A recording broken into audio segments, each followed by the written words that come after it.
cast Ad Nauseam, draw a ton of cards, end with a Tendrils of Agony, Storm Spell, Lethal, Dead. Yeah, sure. There are a few different ways to do it. You know, you kind of simplify it. But Yeah. we have on the other side, Steve Medanic. I don't know, something in Grant that range. Wilkinson is the guy. Sorry, yeah, sorry. I got the name You wrong. got it. I didn't say the name. But Steve is playing elves, not so dissimilar from the Ad Nauseam Tendrils plan, except he does his deal with little green creatures instead of black rituals. Yup. Glimpse the Unthinkable, or I'm sorry, the other Glimpse. The playable Glimpse. Glimpse of Nature is the key card of the Elves deck, and the rest, one of the few interactive cards. Wow, the Natural Order main, that's usually a sideboard option of that deck.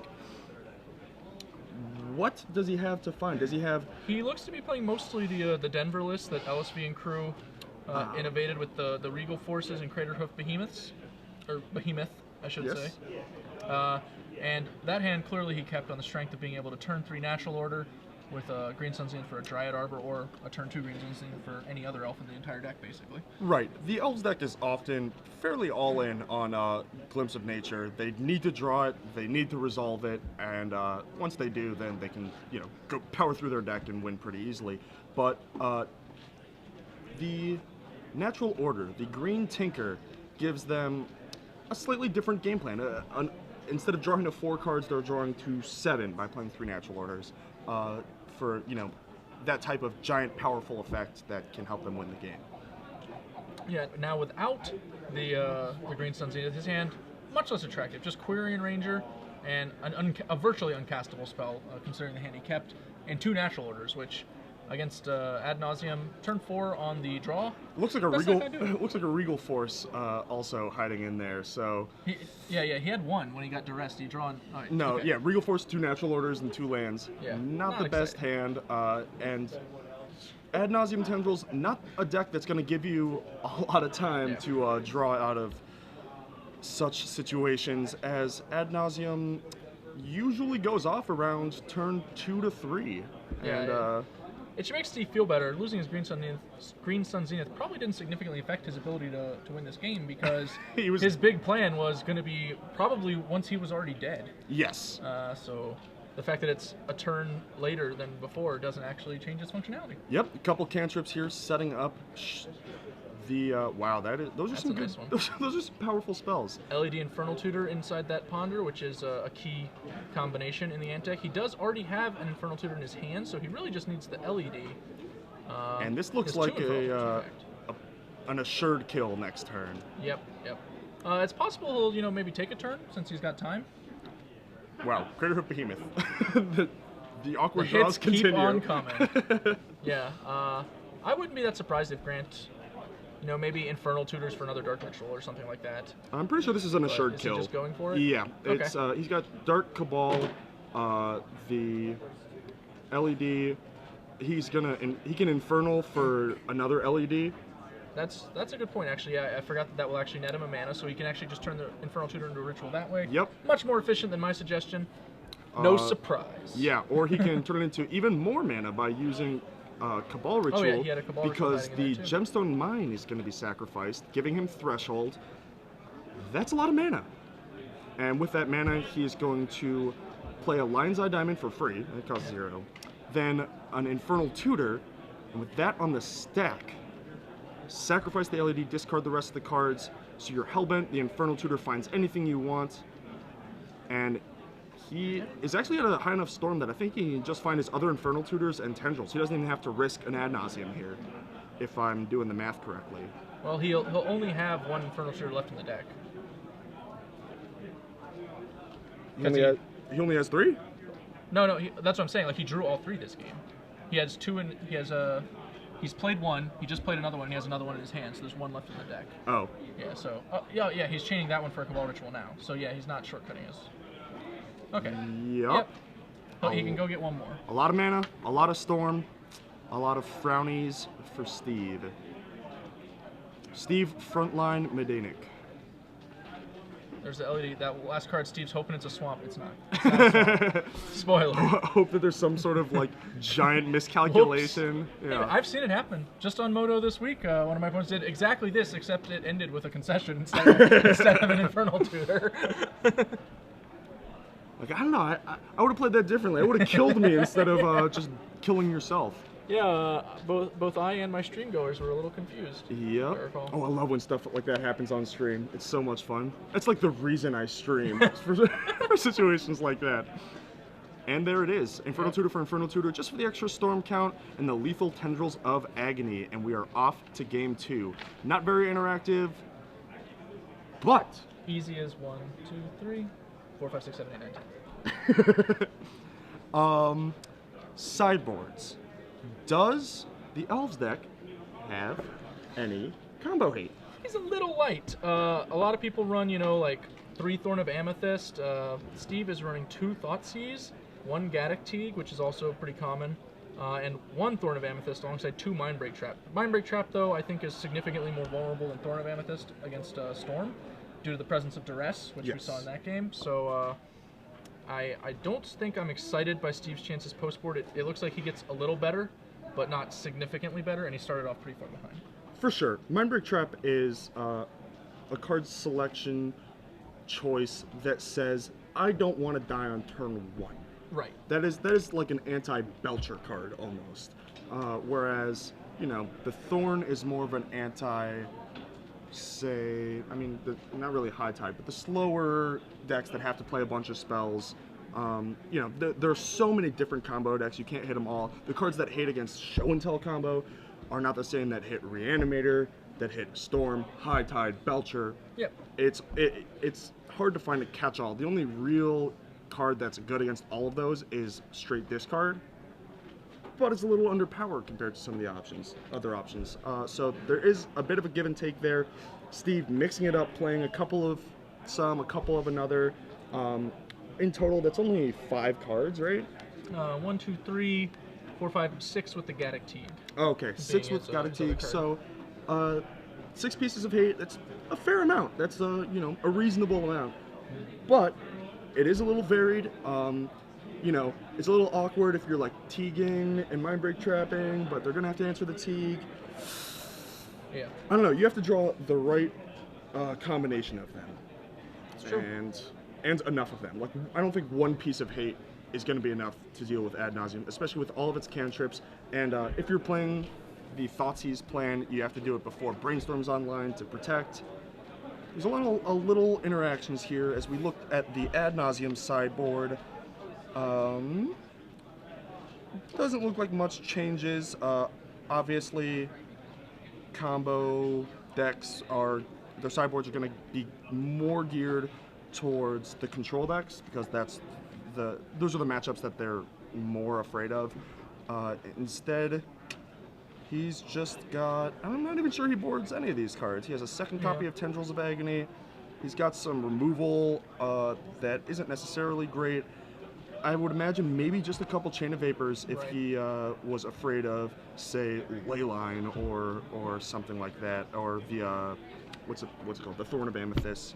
I think 2 Chains in the Dark seems like a pretty fine post-board measure, especially when you're in a matchup that you're favored. It's like, I'm okay giving up a couple percentage points on these cards, just in case. Yeah, giving up a theoretical percentage of a card in a given game to have outs to your deck against anything. Right. And then if you lose to a hate card, then you can reevaluate post-board. You lose to a Thorn and a Teague, then you go back to the sideboard, you're like, okay, maybe decays are worth it here. That seems like a natural progression to make. And we'll see how that works out for him. Again, you still have your Duresses for main deck, as well as 2 Cabal Therapies, which can either follow up the Duress, follow up one of your 4 Gataxian Probes, or just blinds. If you know what you're afraid of, you can just name that. So it's not like the Ad Nauseam deck doesn't already have answers to the hate cards. It's just there's not as many of them, and they need to be proactive. You need to get them before the spells are cast. Looks like we've got keeps from both players. Steve on Deathright Shaman Savannah. Not in that order. And the Duress. Natural Order Thorn. Look at that. Thorn of Amethyst. Got it. The hate for the hate now.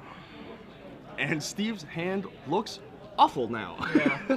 The same, Pretty rough. pretty much the same thing that happened in game 1. Relying on a spell, getting it the rest, and the rest of your cards are just not that impressive. He's gonna fetch here. He can actually get Dryad Arbiter to soup up that Gaia's Cradle in his hand. But he goes for a Bayou, also very reasonable turn on his Deathrite Shaman. Yep, exactly, the black source for the Shaman. Gets him a clock. But he's almost certainly just going to be casting Natural Order next turn anyway, I think, for a swifter beat. Yes, almost assuredly. But, I mean, the fastest kill card that he has is the Progenitus, if he brought it in. Mm-hmm. Like, if he didn't, then, I mean, Regal Force really isn't that threatening. Yeah, he's, you know, he's limited impressive. Yeah. You know, you're like, oh, that's a sweet card. Yeah. It might kill me in a couple turns.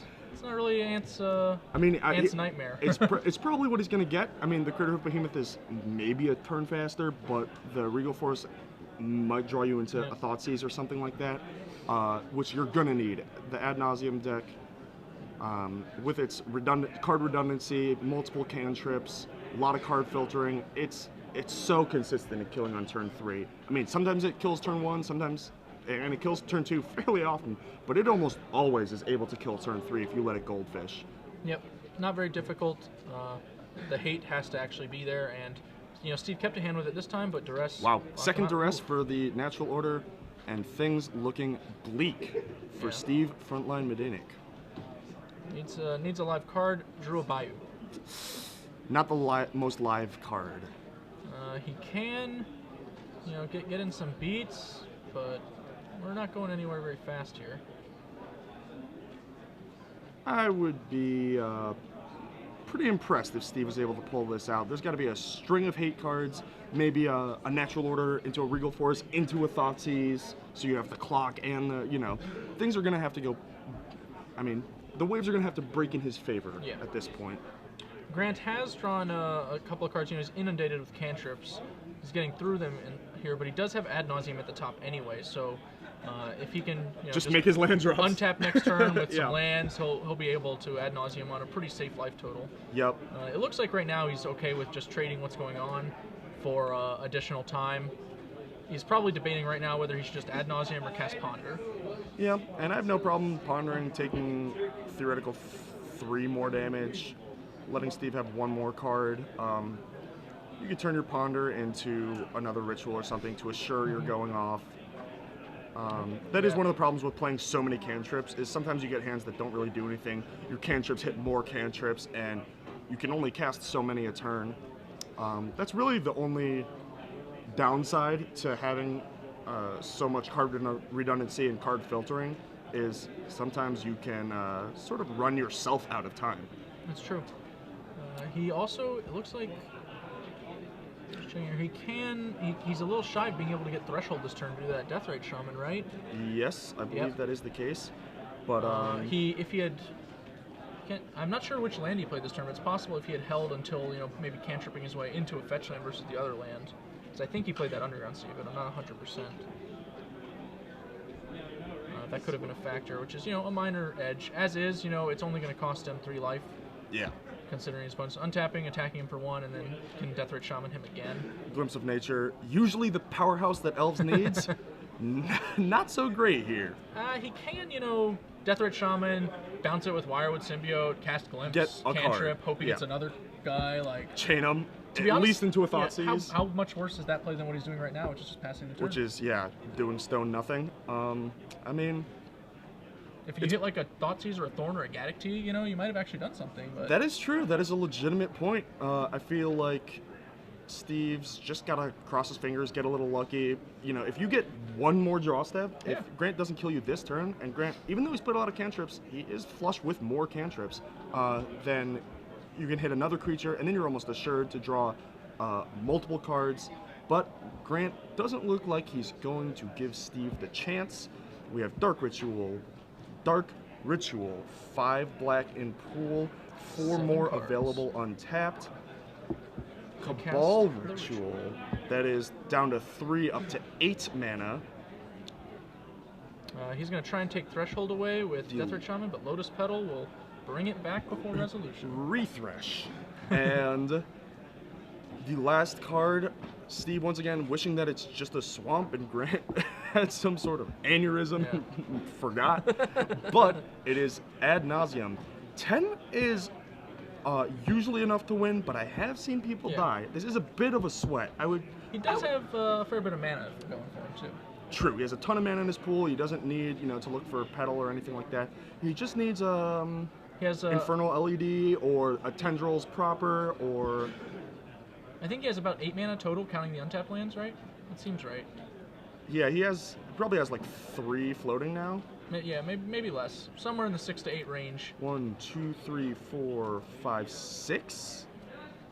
So he's taken 6 already off of 4 cards. He has the Infernal, but can he get Hellbent? Looks like he should be able to. He's got enough blue to get rid of the cantrips, and as long as they find him, rituals or a kill. Yeah, they can't find him lands is the problem. Probe is the scary one. Ponder you have some control over. Probe is a scary one, and I think you have to lead with Ponder there, right? Well, he hit Duress, so that'll worked do. out. Yeah. I agree. I would probably lead with Ponder. Past in Flames and Infernal LED. LED will do the trick. Either one of those would have done the trick. Commander Pod, draft standard Legacy winner boxes. Well, Grant, it's, double just check. academic from here. Yep, Grant just double checking his math, making sure that he has it. He does indeed. He's already Duress Steve, so he knows no shenanigans are going on. There's the Infernal Tutor. Revealing Cabal Ritual. I believe he's going to go for the Past in Flames. I was gonna say he must have done the Past in Flames, not the Lion's Eye Diamond. Yeah, correct. That would make this make sense. Yes. Ooh, we're tapping our Volcanic Island there. Do we have a red from the Lotus Petal, perhaps? Probably. No, we have another Infernal Tutor. He took the Infernal Tutor, not the LED. He left LED Past in Flames on top, just took the second Infernal Tutor. Oh, because he can get Hellbent without it. And he's just going to cast all his spells without it. Yeah, okay. That also works. So basically, no matter which card he drew with that Ponder, all 3 of them would have dead. done it. There's no wrong way to eat this Reese's. And this is just the way that Grant decided to do it. There's the hand, and we are done. Yep, one of those players came up deciding to play a very different brand of Magic than the other. And that's how it goes. Yeah, I mean, it's a combo mirror where one deck has Duresses and is a turn faster.